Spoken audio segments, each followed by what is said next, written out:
Bienvenidos a Voces del Más Allá. Quédate hasta el final del top. Sé que te encantará. Ten cuidado con estas llamadas. Lo sentimos, el número al que has llamado ha sido número 8.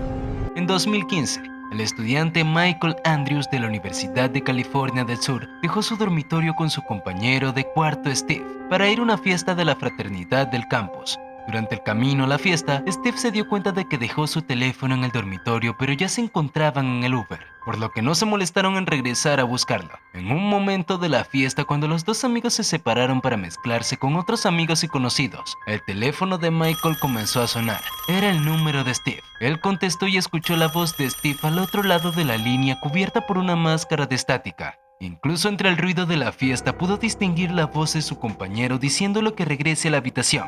Y la llamada terminó. Tras eso, Michael dejó la fiesta y regresó en Uber a los dormitorios del campus, tratando de devolverle la llamada a Steve y escribiéndole, pero no obtuvo ninguna respuesta. Cuando Michael regresó al dormitorio, no encontró a Steve adentro. Lo más extraño fue que encontró el teléfono de Steve en su cama. Al comprobar las notificaciones en su teléfono, Michael vio todas las notificaciones de los textos y las llamadas en la pantalla. No fue hasta una hora después que Steve regresó a la habitación buscando a Michael, tras escuchar que él se fue. Y ahí fue cuando le dijo a Michael que él nunca lo llamó y que nunca tuvo su teléfono. Lo que hizo esto aún más extraño es que el teléfono de Steve no tenía ningún registro de la llamada a Michael, mientras que el teléfono de Michael tenía el registro de haber recibido una llamada y haber tenido una conversación de 15 segundos. La compañía de teléfono no fue capaz de encontrar rastro de la llamada en el teléfono de Steve, y nadie fue encontrado escondido en el dormitorio o algo así. Número 7.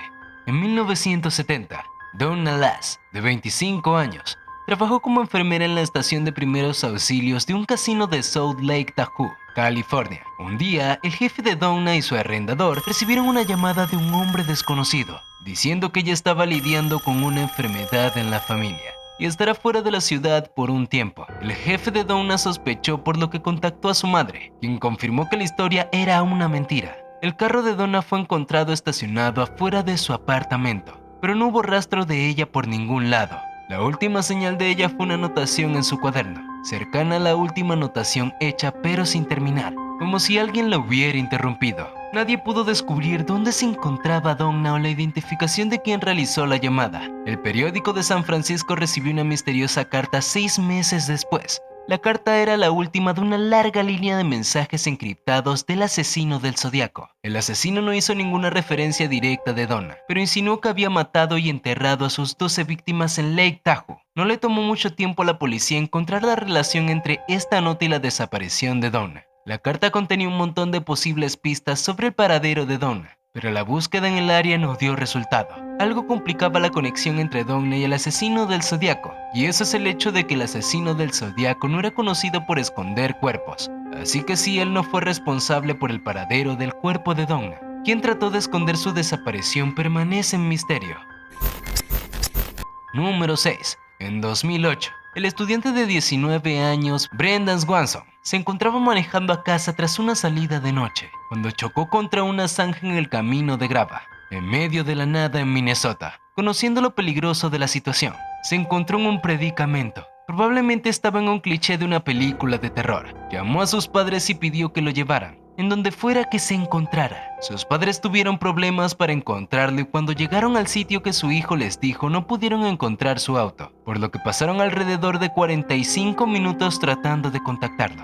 Swanson dijo que podía ver luces de una ciudad cercana y estaba en esa dirección, pero las cosas se pusieron complicadas cuando de repente gritó "mierda". Antes de que su padre pudiera reclamarle a su hijo por usar ese lenguaje al teléfono, la llamada se cortó. Y esa fue la última vez que alguien supo de Brendan. Incluso con cientos de voluntarios y 30 perros buscando, solo encontraron su carro. Así que, ¿qué le ocurrió? ¿Qué vio que le impresionó tanto antes de colgar de repente? Número 5. Hace unos años, un usuario de Reddit llamado Stacy Kolupski compartió la experiencia de su hermano, quien recibía una llamada a su teléfono alrededor de las 2 o 3 de la mañana todas las noches. Él contestó todas las veces para escuchar este gélido sonido, que describió como estática mezclada con gritos. Cambió su número de teléfono tras un mes de esto y se detuvo. Luego, tras una semana más o menos, comenzó de nuevo con exactamente el mismo ruido, exactamente a las mismas horas. Un día, finalmente se decidió a regresar la llamada y un viejo hombre contestó sin ninguna idea de lo que estaba hablando. Si no hubiera respondido, habría llamado unas cuantas veces más, pero ningún mensaje fue dejado. Él decidió decir a la mierda y canceló el contrato con la compañía de teléfono y cambiar a otro. Obtuvo un nuevo número y exactamente lo que temía ocurrió. La estática de gritos continuó tras un pequeño silencio. Para este momento él estaba aterrado todas las noches. Sin estar seguro de lo que ocurría, él regresó la llamada y se encontró con una nueva persona quien tampoco tenía ni idea de lo que estaba pasando. Para este momento el hermano de Stacy había perdido su trabajo y su teléfono, el cual estaba desconectado, lo que significaba, por supuesto, que las llamadas se detuvieron. Un día, la mamá de Stacy le pidió que escuchara el extraño mensaje que recibió el teléfono de la casa. Fue el grito de estática. Le mostraron a su hermano y él por supuesto se aterró. Regresó nuevamente la llamada y esta vez decía que el número estaba desconectado. No recibieron más llamadas tras eso. Número 4. En el año 1970, Bashir Kaushaki abrió un exitoso restaurante en la ciudad de Washington y durante una década solo disfrutó el éxito. Pero en 1983 se convirtió en el objeto de un sinfín de gritos de llamadas amenazantes que llegaban varias veces al día, todos los días. Usualmente el acoso como este se detendría eventualmente por sus cuentas, una vez que los acosadores se aburrieran y siguieran con alguien más. Pero Kaushaki fue acosado por estas llamadas alrededor de una década. El acosador eventualmente se identificó como Lon Fonto, el cual es francés de nacimiento. Se presumía que el sobrenombre era una referencia a la imitación de una pequeña niña. Toda persona asociada con Kaushaki de cualquier forma era un objetivo, desde su esposa embarazada hasta los empleados del restaurante. El acosar un día simplemente evolucionó de simples llamadas a acoso físico cuando la estrella de David fue rayada por todo el Mercedes de Kaushaki cuando viajó a Filadelfia para visitar a su hermana. Las cosas se pusieron tan mal que sufrió un colapso mental y se internó a sí mismo en un psiquiátrico. Pero aún así las llamadas continuaron llegando a su restaurante. El FBI eventualmente puso un rastreador en el teléfono para confirmar si Lon Fong era un engaño o no, y lo encontraron. Puso en perspectiva lo malo de la situación. La llamada vino de diferentes teléfonos a una gran frecuencia que no hubiera sido posible por una sola persona hacer todas estas llamadas. Las llamadas de Lon Fong era una conspiración orquestada por varias personas con el expreso propósito de acosar a Kaushaki hasta la locura, pero nunca se descubrió cuál fue el motivo. Número 3. Tiempo atrás, en 1931 hubo un hombre llamado William Wallace, quien trabajaba en una agencia de seguros en Londres y tenía una obsesión por jugar ajedrez en su tiempo libre. Una noche, Wallace se preparó para una reunión del club de ajedrez y encontró un mensaje de teléfono esperando por él. Quien lo envió deseaba reunirse con él a las 7:30 de la noche siguiente para comprar una póliza de seguro. La noche siguiente, Wallace cruzó la ciudad para descubrir que la dirección que le dieron no existía, así que tuvo que regresar a casa convencido de que fue víctima de alguna broma tonta. Pero cuando llegó a casa, encontró el cuerpo de su esposa Julia golpeado hasta la muerte en la sala. La persona misteriosa que hizo la llamada era el obvio sospechoso, pero tras la investigación, la policía determinó que quien llamó era el mismo William Wallace. Las autoridades argumentaron que Wallace dejó un mensaje para fabricar una coartada. Mató a su esposa, esperó en un tranvía, se mantuvo en la vía por alrededor de una hora y luego regresó a casa para supuestamente descubrir el cuerpo de su esposa. Este argumento fue invalidado ya que era completamente imposible para Wallace haber cometido el asesinato, tomando en cuenta que no hubiera sido capaz de regresar lo suficientemente rápido. Igualmente, el jurado lo declaró culpable, pero por suerte la Corte de Apelaciones Criminales levantó el cargo inmediatamente. El asesino nunca fue identificado, pero el primer sospechoso fue un empleado anterior de la firma de seguros de Wallace, quien al parecer le pidió a su esposa que le diera una coartada falsa, y fue visto con guantes ensangrentados y conduciendo su auto la noche del asesinato. Número 2. Jason Alexander recibía frecuentes llamadas a su casa de una mujer llamada Tanya. No se veía como gran cosa ya que Tanya tenía el mismo apellido que la familia de Jason. Era un nombre común en el sitio de donde eran. Cuando Jason y su familia se mudaron cruzando la ciudad, y el ritmo de llamadas gradualmente dejó de ser el ir a buscar el número de alguien.